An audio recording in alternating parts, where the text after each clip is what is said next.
আসসালামু আলাইকুম, কেমন আছেন সবাই? আনখিজ ওয়ার্ল্ডের আরও একটি নতুন ভিডিওতে সবাইকে স্বাগত জানাই।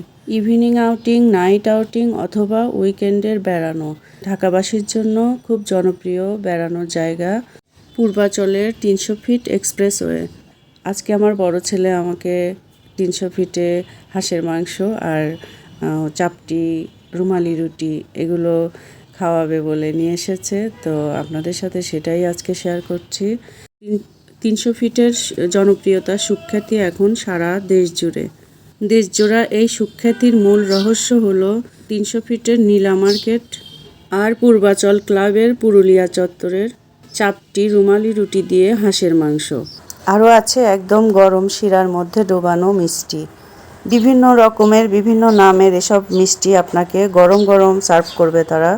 সোশ্যাল মিডিয়ার কল্যাণে মোটামুটি সবাই এই জায়গাটা এবং দোকানগুলোর সাথে পরিচিত। আমরাও চলে এসেছি। প্রথমেই আমাদের হাতের ডানে পড়লো নীলা মার্কেট, তারপরে আমরা চলে গেলাম খাবারের দোকানগুলোর সারিতে।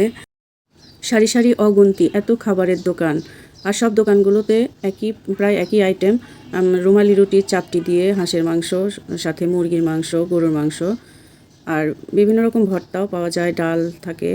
আর এখানে ইফতারি আইটেম ছিল কাবাব, বিভিন্ন রকমের কাবাব, গরুর মাংস, মুরগির মাংসের সব টিক্কা কাবাব, তারপরে আস্ত সব গ্রিল, এই সবই ছিল।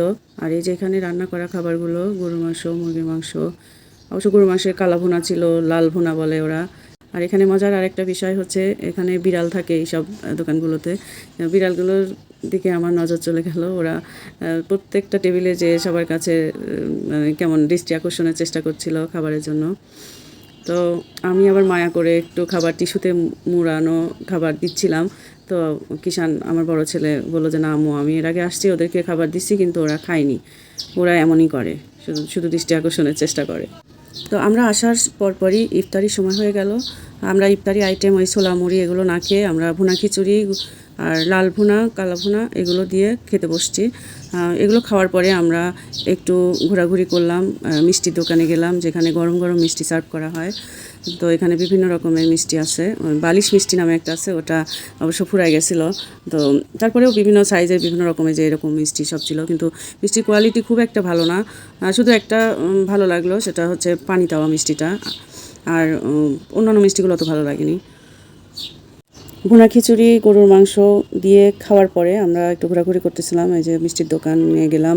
তারপরে এক্সপ্রেসওয়েতে আবারও একটু ঘুরে আসলাম, কারণ আমরা আসছি বিকালে, আর এখন একদম সন্ধ্যার পরে পুরা লাইটিং করা, খুবই সুন্দর। আর উপরে চাঁদটাও দেখা যাচ্ছিল, আর খুব স্পিডে গাড়িগুলো যাচ্ছিল নিচে, আমরা দেখছিলাম উপর থেকে। জায়গাটা অসাধারণ, এখানে সবাই আসে ঘুরতে। আমার ছোটো ছেলে ঈশানের জন্য আমি ওয়েট করতেছিলাম আমরা। তো ও আসবে, তারপরে আমরা রুমালি রুটি, চাপটি দিয়ে হাঁসের মাংস খাবো। তো তারপরে ও আসা দেরি করলো, আর পরে আসলোই না, কিন্তু আমাদের তো চলে আসতে হলো। ও কোনো একটা সমস্যায় আসতে পারেনি। আর এই যে এখানে একটা চায়ের স্টল দেখলাম, রোডের সাইডে বসে এভাবে চা খাওয়া যায়। আর এই চায়ের দোকানদার খুব শৌখিন, এখানে অ্যান্টিকের কিছু শোপিস রেখে দিয়েছে তার চা স্টলের আকর্ষণের জন্য। আর এখানে আমাদেরকে চা দিল, এটা কি চা, মালাই চা হয়তো, উপরে পাউডার মিল্ক দেওয়া। তো চাটা খুব বেশি ভালো ছিল না, আমি রিভিউ হিসাবে বলতে পারি। তারপরে চা খেয়ে ওখান থেকে চলে এসে আরেকটু ঘোরাঘুরি করে আমরা হাঁসের মাংস, রুমালি রুটি খেলাম। আর রুমালি রুটিটা পুরাই একদম রুমালের মতো, অথবা টিস্যু পেপারও বলতে পারেন। চাপটির উপরে ওটা দেওয়া আছে, আমি ভাবছি কোনো একটা কাপড় দেওয়া আছে। চাপটি, রুমালি রুটি দিয়ে হাঁসের মাংস বেশ মজার ছিল। সবাই ভালো থাকবেন, আল্লাহ হাফেজ।